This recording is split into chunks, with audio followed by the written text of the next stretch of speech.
By United States Senator John Cornyn. First, Senator, welcome. Good morning. Your reaction to the State of the Union speech last night, the honoring of the Tuskegee Airmen, the honoring of the military family, the returning soldier, the family who had lost their husband and dad, and then Speaker Pelosi tearing up the speech. What was your reaction?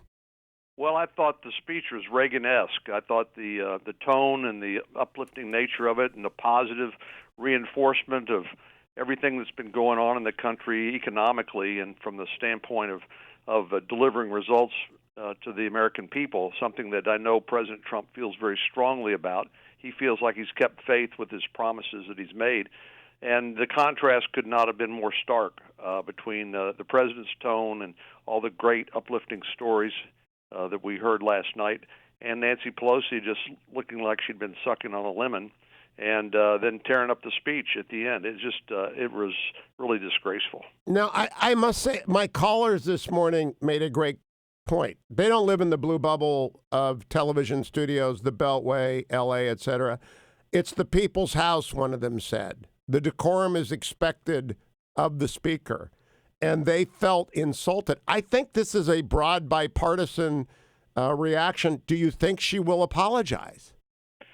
Oh, I would be surprised if she did. I mean, this is Nancy Pelosi finds herself in a box canyon of her own making. If she'd just taken her own advice last March and not headed down this partisan impeachment path with the inevitable result of an acquittal, which will happen this afternoon, she wouldn't find herself where she is. But I think she knew better, but she simply couldn't resist the stampede of her more radical members of her caucus, and now she's not happy with where she ends up, but it's something she predicted herself. You know, Senator, it's a triple play of incompetence. Not only did she tear up the speech and embarrass herself, the Iowa caucus meltdown, and today I believe a bipartisan acquittal of the president on both counts.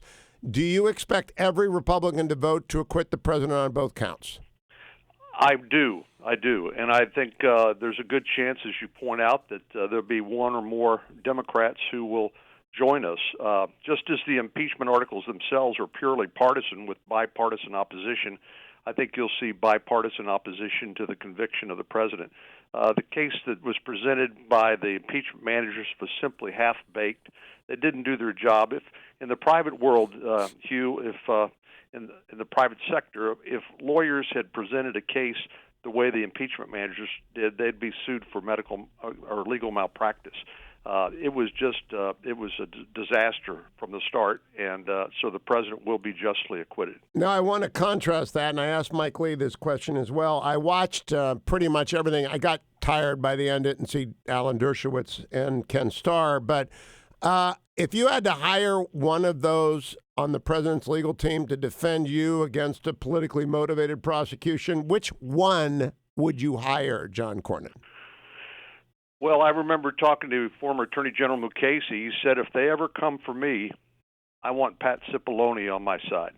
But the team was really magnificent. I mean, it was really a bunch of stars. And I'd say Patrick Philbin did a very good job. Great tone, very obviously he had great command of the facts and the law and did a great presentation. But I would say the whole team did really well. Obviously, Professor Dershowitz helped us try to figure out what was a high crime and misdemeanor and what wasn't. And Ken Starr, obviously former Solicitor General of the United States, you can't get much more eloquent than that. Yeah, I tell you, I don't want to get the boss mad at his deputy, but I'd hire Philbin. Boy, what a lawyer's lawyer. Let me close by asking you, and it was a night of great salutes to Juan Guaido and to the military, as I said, but Rush Limbaugh also got a much-deserved round of applause. He's fighting for his life now. Yeah. He built the talk radio mall. I'm just living in it. Every talk show host is. Any thoughts on that moment and how it felt? Well, it's sad to hear Rush with his diagnosis, but he's love him or hate him, he is an icon in our country, and obviously he's been critical to the conservative movement and certainly to talk radio, which is an essential part of the conservative movement. And I thought it was very, very nice. And frankly, I wish people could be a little more magnanimous to somebody who is suffering from that sort of illness in that kind of setting, but we didn't see a lot of that. 30 seconds, Senator. I think one of the reasons the Republicans are more grounded is because talk radio, people get to clap back at us. They call us up and they tell us when they think we're wrong or when we're right. This morning I heard the idea that the People's House from a caller had been violated. I don't think the blue bubble has any inputs. I think the conservative movement does.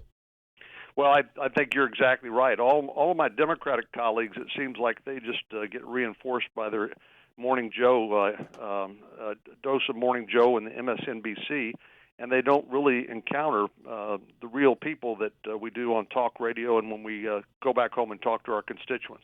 Senator Cornyn, good luck on a historic day. Congratulations for your leadership throughout this process, and we will talk again soon. Thank you, Adam. Thank you, Ben. Thank you, Generalissimo. It is acquittal day in America, and it is Blue Boom Day.